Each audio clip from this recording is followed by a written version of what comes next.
Hi, I'm Sandra Niazi, and I'm here to welcome you to this edition of Rutherford County Magazine. First, we'll talk to the GIS crew, who recently held a GIS Day at Central Magnet School. Next, we'll talk to some people about the 150th anniversary of the Civil War here in Rutherford County and learn about some of the places that were impacted by the war. Lastly, we'll visit McFadden School of Excellence and learn about their new outdoor learning center called Leaves for Learning. So sit back and enjoy this edition of Rutherford County Magazine.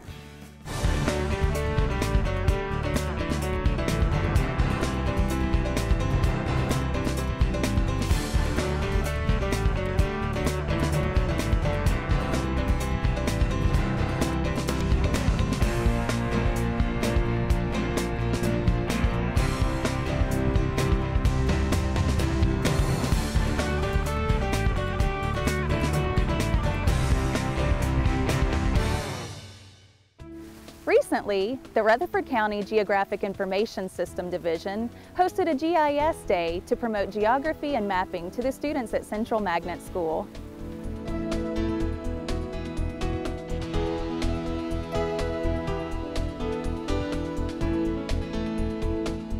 As part of GIS Day, we had a showcase of local, state, and federal folks coming in that do GIS on a daily basis. We had folks from the National Park Service, from the National Response Center area. Lori does helicopter stuff where she maps fires out of a helicopter. We had a stormwater and engineering from Rutherford County.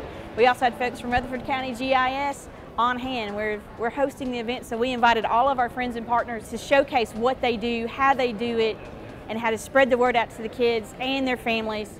GIS is for everyone.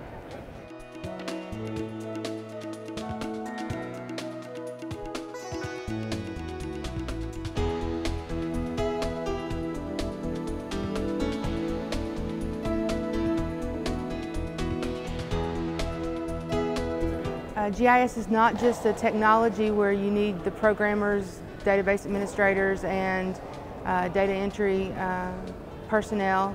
Although it is all those things, it is also pervasive in many fields such as water resource management, archival, historical information management, weather forecasting, emergency management, information systems management. It can pervade all of those fields and allow you to manage those using a GIS and spatial components of those fields as well.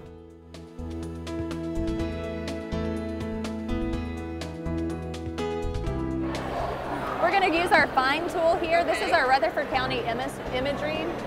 You'll put your address just like this. Perfect. And now hit find. And it'll bring up the point. You're just going to double click it and it'll zoom in the map to your house.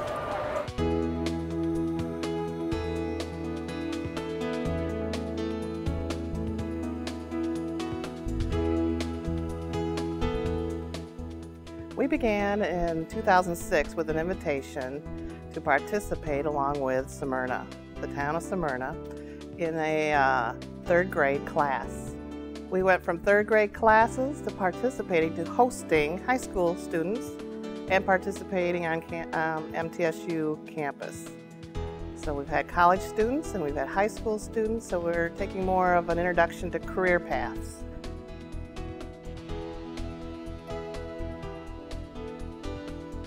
GIS Day 2011 was a success because the students saw it as a success for not only that day, but for their future. Okay, that was a great topic on GIS Day. Now let's move on to our next topic, which is about a little history of our county dealing with the Civil War. Around 150 years ago, Rutherford County was a focal point in the American Civil War. Because of its location in Middle Tennessee, it was considered very important for both the Confederacy and the Union Army, which led to one of the bloodiest conflicts of the war.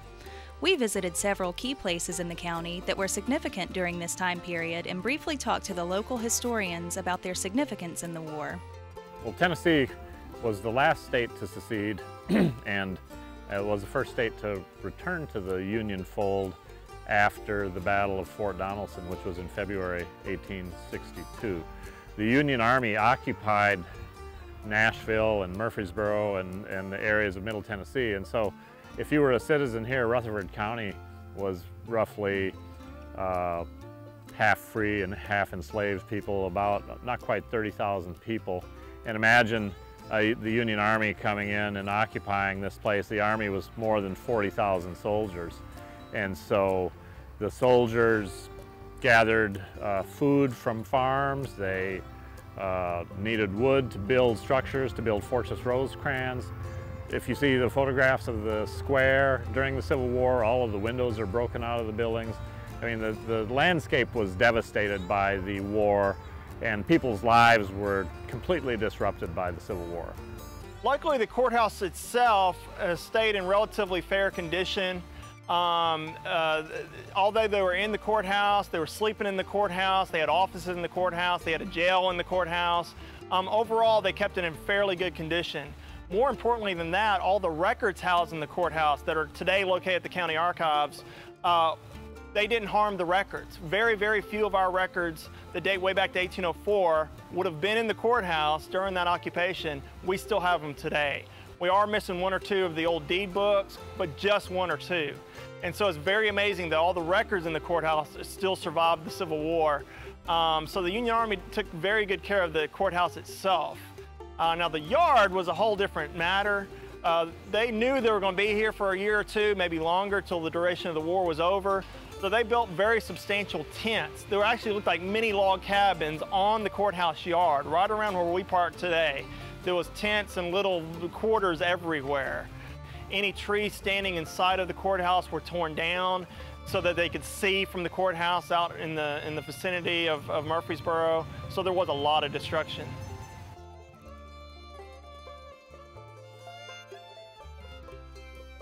The railroads were built in Middle Tennessee in the early 1850s, and so it's a relatively new form of transportation, but the armies relied on the rails to move supplies and men. And the rail line from Nashville to Chattanooga was crucial. That's one reason that the battle was fought here. And it's why this battle was so important, because the Union Army was able to gain control of the rail line and thereby control transportation and movement of supplies in Middle Tennessee. And the rail line is in the same location it was during the Civil War. And so it's a feature on the battlefield that helps people understand why the battle was fought here and how men and supplies moved. After the Union Army won the Battle of Stones River in January of 1863, they were planning on staying here for the duration of the war. Also there again to protect that railroad and protect the old Nashville Highway, the two main arteries to get supplies from the north to the south through the state of Tennessee. The Union Army built Fortress Rosecrans. It was the largest earthen fortification built in the United States ever in American history. Earthen fortification being just that. They piled up dirt and rocks and debris and made a huge fort. That fort reached right here from about the end of West Main Street all the way down to where the Harley dealership is on Murfreesboro Road. So the fort was huge. The fort had numerous cannons in it, probably hundreds of cannons in it, to guard the railroad once again, to guard the old Dixie Highway once again. But more importantly, they had a cannon or two sighted to the courthouse. They told the citizens of Murfreesboro that if the citizens helped the Confederates come back to Murfreesboro, like Forrest had done previously, that the Union Army was going to blow up the courthouse. So there was literally one or two cannons sighted at the courthouse, aimed at the courthouse, and if the Confederates came back, they were going to blow it up. Luckily, that never happened.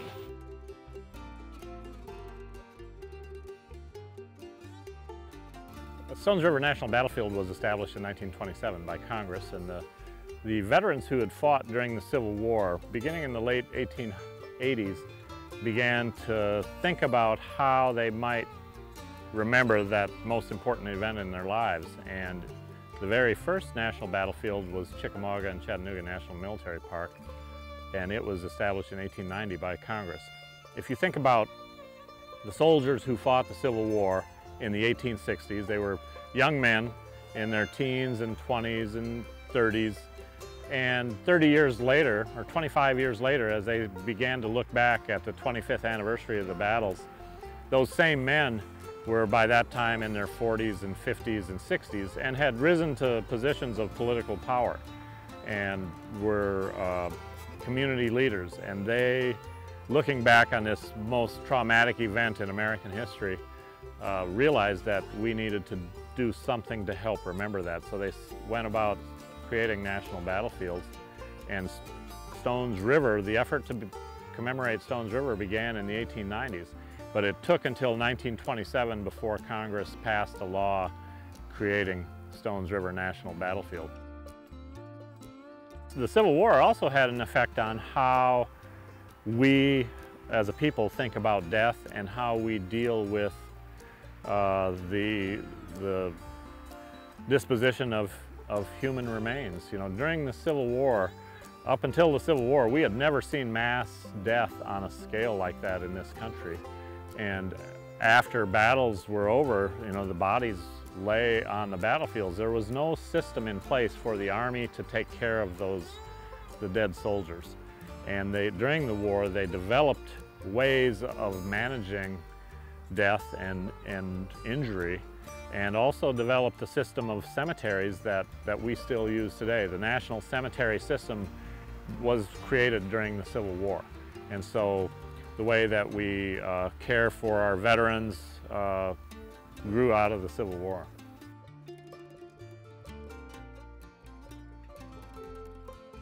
Well, what brought the war here was really two things.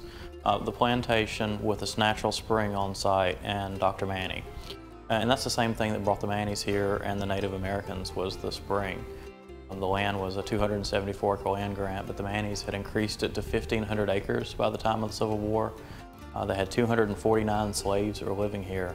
So there were a lot of crops available to keep that many people alive, as well as the spring. And so the Union officers were camped here to use the spring and all of the resources that were available. And then if there were injuries, they had a doctor on site too. July 13th, 1862 was Nathan Bedford Forrest's birthday. And he led a raid on the city of Murfreesboro. And Colonel Duffield's troops were camped here at Oaklands. And when they led this raid on Oaklands, they were successful. And they overcame the troops. Colonel Duffield was very seriously wounded in that skirmish, and then he recuperated with the Mannies for a number of months afterwards. His wife came from up north and stayed here with him as he was cared for by Dr. Manny and by his daughter-in-law, Adeline. After Dr. Manny's wife passed away, he gave the plantation not to his son, Lewis, but actually to his daughter-in-law, Rachel Adeline Cannon Manny. She was the daughter of Governor Newton Cannon, the first Whig governor of the state of Tennessee. And Adeline had a lot more obligations than the average plantation mistress. Her husband was never very healthy. He didn't have a lot of responsibilities. Dr. Manny had really been carrying the plantation until the time that he gave it to Lewis and Adeline. Lewis did help, obviously, with the plantation business to some degree, but Adeline was very busy, and you'd find her every day around the house doing a lot of the things that some of the plantation mistresses just didn't have to do. She was doing some bookkeeping. She was overseeing all of the house slaves and the servants. There were 249 slaves that lived here on the plantation, so her responsibilities really were overwhelming sometimes. The soldiers that were camped here and that stayed at Oaklands during the Civil War had to use up all of the supplies that were here, not only the crops and also the animals that were here, the livestock on the plantation, but also all of the fences. There were no more cedar rail fences left on the plantation at all. So by the end of the war, with no slave labor to rebuild fences, no money left to buy crops and animals and to really get this plantation back to what it had been, that would never be possible again.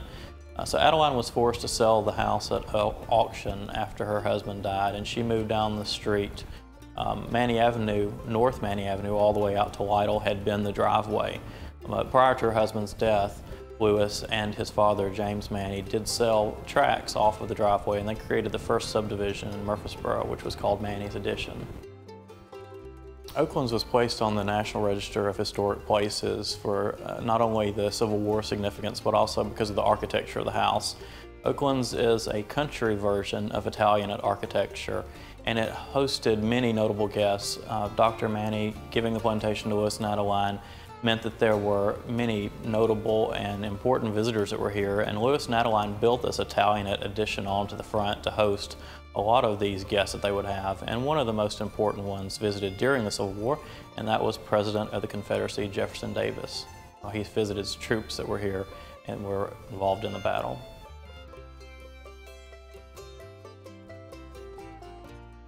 The Sam Davis Home is part of Smyrna's past, present, and future.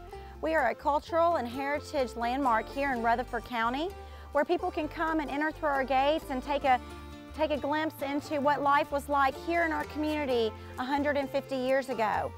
When Charles Davis, Sam's father, owned this plantation during the Civil War, he had approximately 800 acres, a little over 800 acres.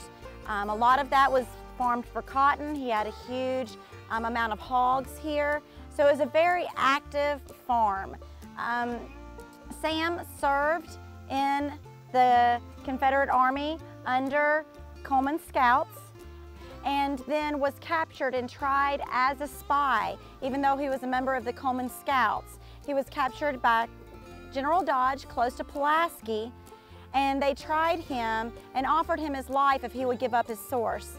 But Sam Davis, at the age of 21 years old, said no, he would not give up his source. So they tried him and hanged him in Pulaski. His body was later brought home to be buried in the family cemetery. But due to that participation in the Civil War, that participation 150 years ago, the fact that Sam Davis showed and embodied the spirit and qualities of integrity and honor and courage that still we want our youth to embody today, that is how it is important. That is why it is important that the Sam Davis Home participates in the 150th or the sesquicentennial of the Civil War. Okay, that was a brief look at some of the history of the Civil War in Rutherford County. If you'd like to know more about the history of the Civil War in Rutherford County, please feel free to visit some of the places we discussed.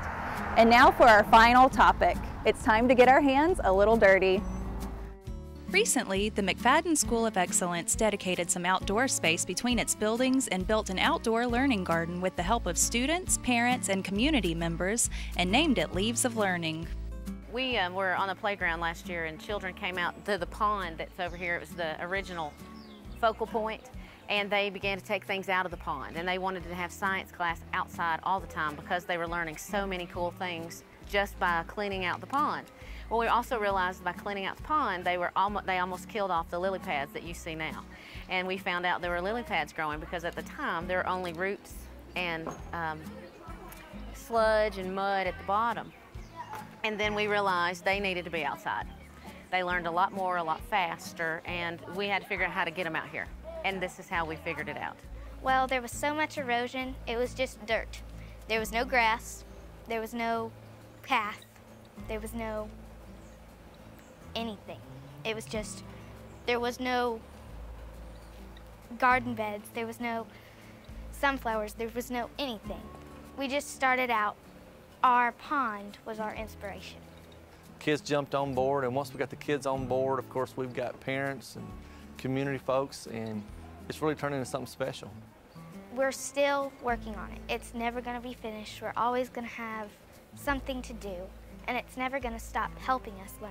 Well, with this project, I know our 4th and 5th graders are our lead people in it, but we've got everybody from kindergarten all the way up coming out here and doing things and seeing what's going on in the garden, doing things as far as projects in their classrooms as well. So everybody, it's a school-wide project, so everybody's come on board with this garden project.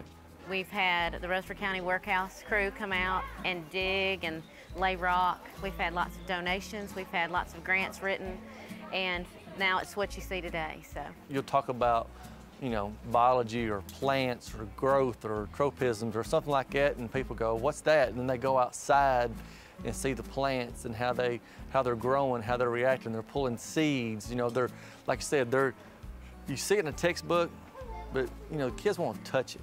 Kids want to be a part of it. Kids want to be able to see it. And you know, that's the greatest thing as a kids. They enjoy getting outside, but they're taking science vocabulary, for instance, and then really seeing it in action.